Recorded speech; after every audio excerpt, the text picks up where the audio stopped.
Good morning, students. Today we will discuss the topic derivatives of the skin. The skin derivatives are of different type. First, we will discuss hair. Hair consists of mainly three parts. The hair shaft, which you can see on your skin. A part of hair shaft is embedded in the epidermal layer. Second part is hair root. It is the part which is embedded in the dermis portion of your skin. Third part is hair bulb, which contain projections called hair papilla and blood vessels.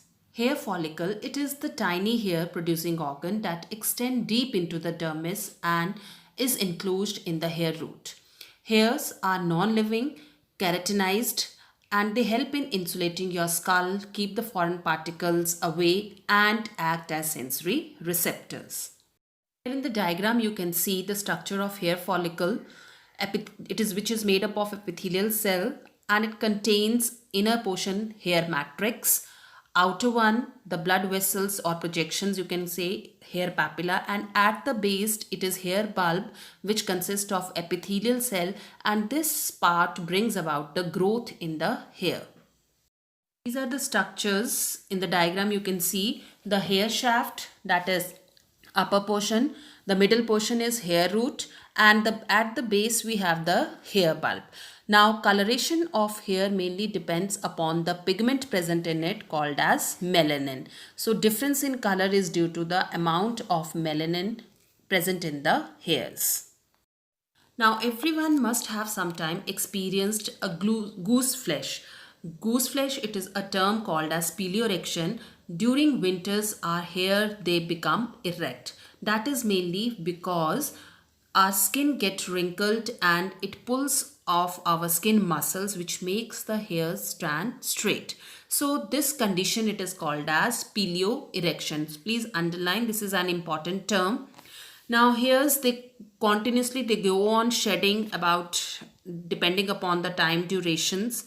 Males and females, they are differentiated on the basis of the facial hairs.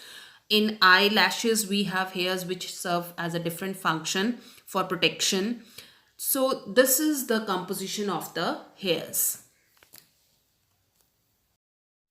Nails are hardened keratinous plate-like structures which are formed of dead cells and lies below the base of the skin.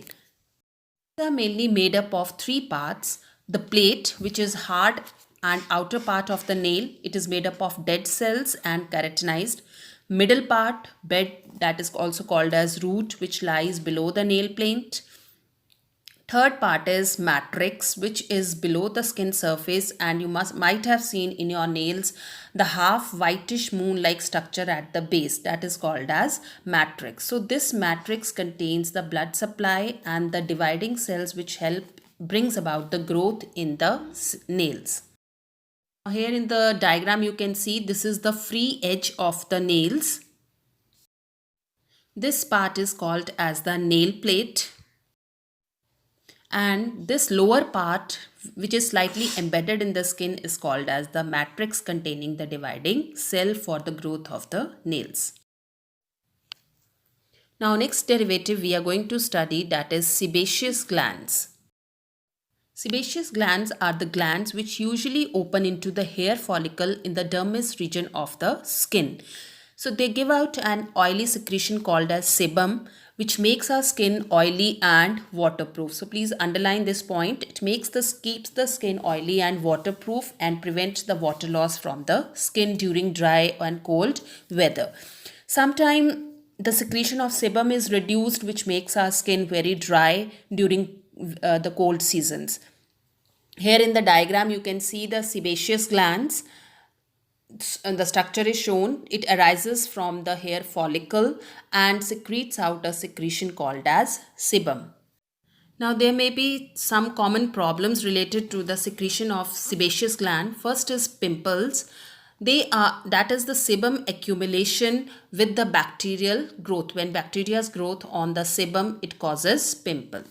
Second is acne. That is when your sebaceous gland, they get inflamed or swollen. And third is blackheads, when your sebaceous glands of the face enlarged and the due to accumulation of sebum, and with that the pigment melanin oxidizes and gives it a black coloration. So that condition it is called as blackhead. Next derivative we are going to study, that is sweat gland, which secrete sweat. Each sweat gland consists of a coiled tube which is in the deep parts of the dermis. Millions of sweat glands are present in the body which secrete a secretion called as sweat, and through this sweat all our body salts, water, it gets excreted, and some nitrogenous waste in form of urea is also excreted. There is a condition called as cold sweat, which may be due to the psychic influence. So here in the diagram you can see the structure of the sweat gland. Next derivative we are going to study, that is mammary glands. They are modified sweat gland. Please mark this point. They are modified sweat glands and they are present in males as well as females.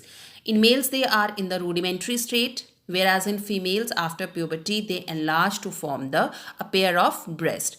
Each breast, it consists of the central conical projections called as nipple, which consist of 15 to 20 milk ducts.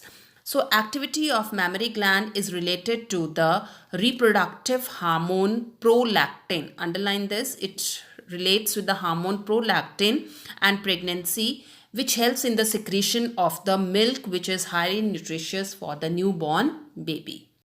Next gland is meibomian glands. These are modified sebaceous gland. Underline this, they are modified sebaceous gland which open on the margins of your eyelids. Location is very important. Their secretion is oily and serves to lubricate the margins of eyes. Next is carminous glands. They are again modified sebaceous gland found in the auditory canal and help in the secretion of wax, which is called as ear wax or carminin in the ear, lubricating your delicate eardrum. Now these are the solutions of progress check. Solve them yourself and get your answers checked here. So thank you.